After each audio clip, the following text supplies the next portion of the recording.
Seen it before because I think that's something I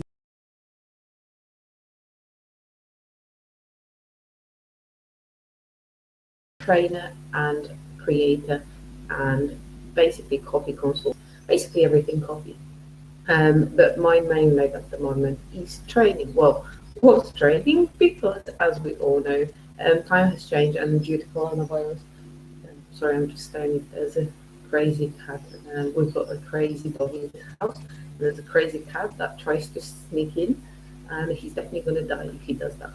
Anyhow, so going back to the subject, and these are also the things that I personally do look at if I'm helping with recruitment.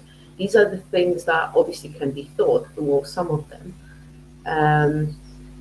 However, not all of them.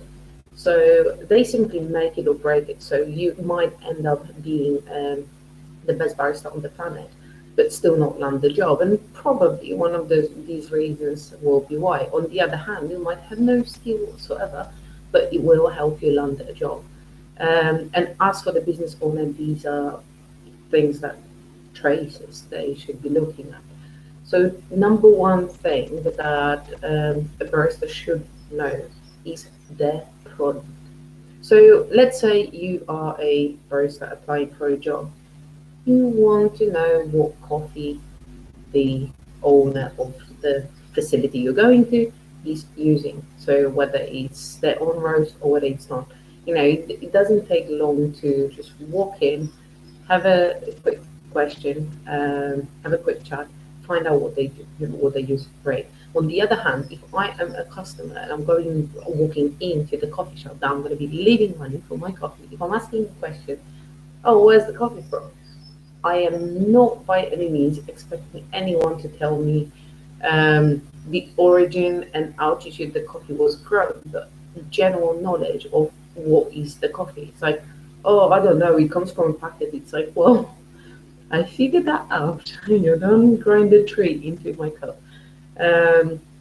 So that's number one thing that straight away can put off a customer and also in employer. Fair enough, you might not know, but that's the one step you do want to take in order to land the dream job, if so. Then the second thing you do want to know as a barista is your own brand. So by saying your own brand, so whoever you're working for, you do want to know if there's more than one location. You don't want to know what they stand for. So if you're working for a chain that has coffee shops only on the train station, great. And one of the most neglected things that baristas should know is general coffee quality. So there's a few little things that straight away show lack of knowledge of the baristas. Number one is how they store the bean. So, for example, if I come in first thing in the morning, the shop hasn't even opened yet, and the grinder is full of coffee, that tells me this coffee was sitting out there and just getting completely dried and wasted over the night. So that's what number one thing. So in general, barista's responsibility is to keep the quality of coffee. And it's very simple. You just need to know how to store your beans. Simple as that. You need to be clean person. So fair enough, we do all know that barista that basically squirts milk all over the place. Absolutely fine. But the difference is it clean or not? So you do want to do it. Then grind. When coffee is old and when you grind it, there's no moisture in that coffee anymore. So it basically becomes really, really weird and flaky. So yeah, it's have to say old coffee. And unless you mean when you drink the coffee, that simply means that the outer, when they put porter filter in, if that's not flushed, and this is probably the biggest sin of anyone in this industry, if that's not flushed, when you put that thing in, oh, I don't have one in here. When you put porter-filter in your group head, the group header has seals inside. So if those seals are not cleaned properly, those grains will basically flush into your coffee. So Yum. I would definitely my coffee. As soon as you say that, the next time you're gonna walk in that shop, they will all know. Oh no, it's the flush guy. You're gonna get that flush. Right. This is how you're keeping up with quality. Single sentence, and it's not offensive. It's simply you pointing out that you know what's going on, and that's what you should do. Anyhow, going back to the subject, but yes, please bombard me with this question. I love them. That's what I do. That's why I do what I do. I love talking clearly. Um, okay, so another thing. You're very welcome. So another thing that I do want to address, apart from coffee quality, is taking care of the equipment. So baristas should generally know how to take care of their own equipment. So we're talking number one thing, flushing, as we just mentioned with Owen. Um, Flushing the machine, that's a must. Then cleaning the machine, back flushing it at the end of the shift or in the morning. You know, unless you use the powder, you don't need any time to leave it after that. Then cleaning the steamer. So you know when you go and the steamer is the thing that froths the milk. So when that thing is full of milk, well, covered in milk, never have a coffee. Never. Ask simply, could you make sure that you clean the steamer before you make my milk? So this is like, so my background is science. That's my background, microbiology and genetics. This is my background. This is like a perfect media. This is what I would use in the lab to grow my bacteria cultures. So next time you see these, do you mind cleaning my steamer? The answer cannot be no. Clearly, it's one of these questions you ask, and you know what's the answer is going to be. So definitely, that's a massive thing. So in general, barista should be looking at how clean the machine is, and also the pressure. If the milk isn't steaming, and they know they do have good technique, that means the pressure might be dropping, and pressure dropping on the machine, which is running on 9 bars of pressure.